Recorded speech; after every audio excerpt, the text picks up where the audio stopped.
Y muy bien amigos, el día de hoy estamos con un nuevo video de One Piece, esta vez con todo lo que nos dejó el capítulo 1154 del manga. Finalmente, después de muchas especulaciones, el aspecto de Rocks es revelado. ¿Qué secretos esconde el personaje? No olvides suscribirte para no perderte nada, ¡vamos allá!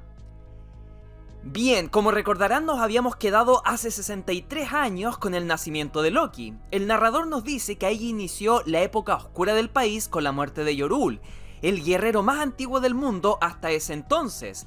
Este murió a manos de una pequeña niña humana llamada Charlotte Linlin, quien había sido abandonada por sus padres en Elbaf, y años después sería conocida mundialmente como Big Mom, una de las 4 emperadores.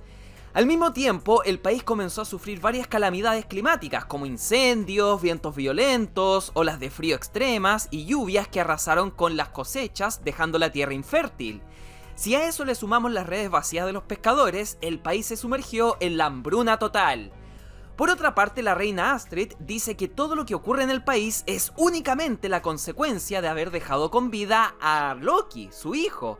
Este regresa al castillo gateando para poder acercarse a su madre, pero es detenido por los guardias ya que ella lo desprecia diciendo: mantengan a esa cosa lejos de mí, sus ojos son la desgracia de este país.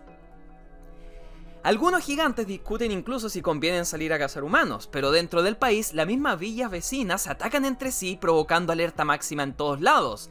El narrador nos explica que el mundo asimilaba a Elbaf como un reino unitario, pero en realidad los vínculos internos del país eran muy sutiles. Aquí vemos que la villa donde vivía Ida y Hayreudin también fue arrasada por algunos gigantes. Uno llega donde ellos y les dice que la maldición de Loki va a acabar con el país y que Hayreudin, por ser su hermano, debe ser sacrificado. Obviamente Ida se interpone protegiendo a su hijo, pero el gigante la agarra del cuello diciendo que ella solo es una extranjera que sedució al rey. Y justo cuando la iba a matar, vemos que aparece Harald para salvar a su familia. Al mismo tiempo se dirige a su gente diciéndoles que es consciente de la situación precaria que están pasando. Así que por lo mismo pidió ayuda a todos los países con los cuales formó relaciones estos últimos años para que enviaran recursos y alimentos. Incluso siendo humanos pequeños, toda esta ayuda podrá alimentar el estómago de un gigante. Mientras tanto, vamos viendo cómo los barcos de países aliados llegan con cargas de comida. Si algún día los aliados necesitan ayuda, ahí estarán los gigantes devolviéndoles la mano. Luego de esto volvemos al castillo donde el narrador nos dice que la reina Astrid falleció esperando el retorno del rey Harald. En sus últimos días nunca dejó de decir que todas las desgracias del país eran por culpa de Loki. Pero a pesar de lo que el resto pensaba, Harald sostuvo con cariño a su hijo Loki. Aquí nos explican que tiene un leve problema en los ojos restándole visión. Lo curioso es que cuando Harald lo toma en brazos, se da cuenta de que este no tiene ninguna expresión en la cara, lo cual se entiende porque su madre acaba de fallecer. Pero el narrador nos explica que solo con meses de vida el espíritu de Loki ya había renunciado al amor. Luego él nos dice que la diplomacia del rey Harald fue un total éxito. Elbaf logró superar la crisis que estaba atravesando. Pero mientras el país se reconstruía, Harald estaba con poco tiempo, así que el hermano mayor de Astrid fue quien se hizo cargo de Loki. Por otra parte, Ida se fue a vivir al inframundo poniendo una cantina y dice que no importa la raza que la visite, ella los atenderá a todos. Luego saltamos en el tiempo hace 56 años. El rey se reúne con Yarul conversando algo súper importante. Resulta que Harald trató de asistir al Levely pero no pudo. De no ser por un incidente que ocurrió ese día, lo habrían arrestado. Por otra parte, Yarul le pregunta si acaso conoce los Galeilá, un grupo de gigantes carpinteros que llevaban martillos enormes. Yarul le dice que no fueron una leyenda, ellos realmente existieron en el pasado. Zarpaban hacia tierras lejanas enviando cartas de actualización a Elbaf. Pero en la última carta que enviaron decían que habían sido capturados. ¿Cómo es posible? ¿Cómo puedes capturar a 100 gigantes guerreros, incluyendo gigantes ancestrales, que habían en sus filas? Bastante raro, ¿no? Harald le pregunta si acaso él cree que fue obra del gobierno mundial, a lo que Yarul dice que no lo sabe con certeza. Lo cierto es que en el pasado existió un gran enemigo del mundo, pero que toda esa parte de la historia fue borrada. El hecho que no aceptaran a Harald en el Levely es por rencores de su raza. Y no solo eso, sino que un grupo de gigantes fue congelado en algún lugar. Es el pecado que están pagando por los errores de los gigantes en el pasado. Luego nos adelantamos hace 48 años en el pasado. Loki fue criado con maltratos y sin amor por parte de su tío. Por otro lado, el gobierno de Harald fue un éxito. Logró conectar todas las aldeas del país y ahora pretende hacerlo con los países del mundo para que los gigantes puedan vivir y viajar libremente por todos lados. Lamentablemente Loki siguió destruyendo aldeas y causando caos. Un día su hermano Hyrudin lo confronta diciéndole que no dañe todo lo que su padre ha construido con tanto esfuerzo. Loki se enoja y le dice que no lo llame como su padre, el único príncipe del país es él. Luego de esto vemos como Loki golpea y derrota sin problemas a Hyrudin. A pesar de mostrarse duro y sin sentimientos, en el fondo Loki se sentía miserable. Por más que destruía y causaba caos, nada lograba llenar el vacío que había en su corazón. La pobre criatura nunca tuvo amor. La escena termina con Loki diciendo el título de este capítulo: ni siquiera soy capaz de morir, ya que incluso se lanzó al inframundo. Pero resulta que hace 48 años, durante ese día, vemos que un legendario pirata llegó a Elbaf. Loki se topa frente a frente con unos monstruos, entre los cuales estaba un joven Shiki, León Dorado, Barba Blanca y Stussy. Pero entre todos aparece nada más y nada menos que Rox D. Sebek, el cual finalmente nos revela su apariencia, la cual es casi idéntica a Teach. Y es que resulta que una de las teorías más antiguas de One Piece hoy se hace realidad. Teach es hijo de Sebek. Este se acerca a Loki y le dice: responde sí 2 veces, mocoso, porque esa es la respuesta que quiero. Primero, ¿esto es Elbaf? Y segundo, ¿Harald se encuentra aquí? Uf, amigo,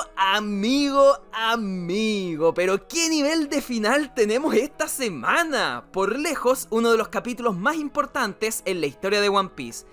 Cuando lo vi, no me lo podía creer. Es que hay muchos detalles en este capítulo. Ahora vamos con todas mis primeras impresiones y en el segundo análisis que subiré mañana abordaremos más detalles. Así que no olvides suscribirte para no perdértelo. ¿Bien? ¿Por dónde empezar? Vamos de inmediato al grano. Rox D. Sebek es presentado. En cuanto a su apariencia, vemos que es idéntico a Teach con aquella mirada malvada. Además tiene el pelo de 2 colores, asumimos blanco y negro. Aunque claro, cuando salga el color oficial quizás Oda nos sorprende y termina siendo rojo y blanco, o verde y amarillo, o azul y naranjo, quién sabe. Lo importante acá es que se confirma una de las teorías más antiguas de One Piece. Y es que Rox sí terminó siendo el padre de Teach. Sería descarado de mi parte decir: acerté con esa teoría, porque yo creo que todo el mundo ya lo asumía. Habían demasiadas pistas. Aunque igual hay otro público que pedía que Rox fuera el padre de Baggy. Como curiosidad, si vemos la cara de Rox, veremos que una mitad se asemeja a Teach y la otra a Baggy. ¿Será que el payaso también lleva su sangre? En fin, mejor no nos desviemos del tema. Lo importante de esta revelación es más que nada todo el trasfondo que hay detrás de Rox. Cronológicamente hablando, su final llegaría hace 43 años durante el incidente de God Valley. Perdón, quiero decir hace 38 años. A ver, mejor hagamos una cronología del personaje. Actualmente son 48 años antes de la trama actual, donde ya tenía en su banda a Barba Blanca, Stussy y Shiki. Pero los Piratas Rocks no serían fundados hasta 4 años después, hace 44 años, en la isla Hachinosu. Ya que si nos fijamos bien en la presentación de esa última página en el capítulo, Oda pone: el futuro capitán de los Piratas Rocks. Es decir, hace 48 años, Rocks recién comenzaba a realizar sus primeros movimientos. No sería hasta 4 años después que fundaría oficialmente a su tripulación, con todas las leyendas que ya conocemos: Big Mom, Kaido, Gloriosa, Gilbastar, Ochoku, Quan Chi, Capitán Jones, Silver Axe, etcétera, etcétera. Sumando obviamente a los que ya tenía hace 48 años, Barba Blanca, Shiki y Stussy. Y más tarde, hace 38, fue cuando Rox supuestamente moriría en el incidente de God Valley. Es decir, la era dorada de Rox, donde estuvo a punto de dominar al mundo, duró 6 años. Ahora bien, en cuanto a esta presentación, recordemos que ocurre hace 48 años, pero resulta que 8 años atrás, cuando Harald intentó asistir al Levely, fue cuando conoció a Rox, el cual ese día mató a nada más y nada menos que un almirante. A partir de ahí se convirtió en un criminal muy temido y con una altísima recompensa por sus crímenes. Es decir, la vida descontrolada de Rox comenzó hace 56 años. Y esto, señoras y señores, genera dos preguntas sumamente importantes que me gustaría que ustedes debatieran en los comentarios. 1. ¿Quién fue el almirante que mató a Rox y qué poder tenía? Y 2. ¿Qué diablos hacía Rox en Tierra Santa? ¿Acaso él era de allá o se infiltró únicamente para matar al almirante en cuestión?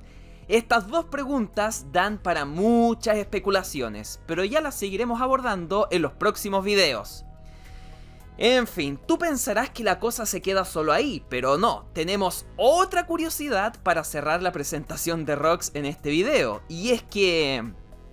A ver, si nos fijamos bien, este cortó una montaña limpiamente sin esfuerzo. Si nos fijamos en su apariencia, nos daremos cuenta que no lleva ninguna espada. Pero su mano tiene una postura curiosa, y estoy seguro que todos la reconocen. ¿Qué personaje de One Piece pone los dedos así cuando usa sus poderes? Yo ya sé que todos saben la respuesta, eso lo abordaremos mañana también. Lo que me parece impactante es el hecho de que Rox estuviera tan cerca de dominar el mundo, o sea, literalmente su tripulación fue la más poderosa de la historia. El mismo Rox era tan temido por el gobierno que estos tuvieron que pedirle ayuda a Roger para que se uniera a Garp y los Caballeros Sagrados para poder darle cara. Sencillamente impactante. Ahora, más que nunca, necesitamos que Oda nos regale un flashback de God Valley completísimo. En fin, sigo muy impactado por lo de este capítulo. O sea, no me esperaba que Oda llegara y nos presentara a Rox de una manera tan épica en el pasado de Loki. Pensé que lo dejaría para más adelante. Aún hay varios temas para profundizar en el segundo análisis, como el asunto del Galei La, que por si no lo recuerdan, ya habíamos escuchado ese nombre antes en One Piece, es la compañía de Water 7. ¿Qué le habrá pasado a esos gigantes carpinteros? Mismo asunto con los gigantes que fueron congelados según Yarul, los cuales por fin se nos confirma quiénes eran esos que estaban en Panhazard. Obviamente hay que esperar la traducción oficial porque más de algún diálogo podría cambiar, pero en pocas palabras, Yarul nos confirma que grupos de gigantes han desaparecido con el pasar de los siglos por los pecados de su raza en el pasado. Los del Galei La lo podríamos conectar incluso con el Noah de la isla Gyojin.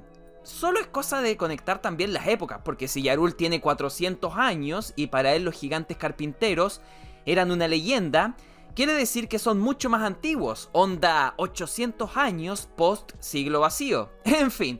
Ahora es turno de ustedes dejar todas sus opiniones en la caja de comentarios. Ahora sí que sí, díganme qué les pareció semejante capítulo de esta semana. ¿Qué expectativas tienen para el próximo? Recuerden que mañana por la tarde subiré el segundo análisis donde seguiremos abordando en muchos más detalles. Además de los gigantes, legendarios, ancestrales, el mismo Rox, lo que vimos al final de este capítulo. La comparativa con Teach, Loki y mucho, mucho más. Así que no olvides tener activadas las notificaciones para no perdértelo. Yo me despido y nos vemos en un próximo video. Chao, chao.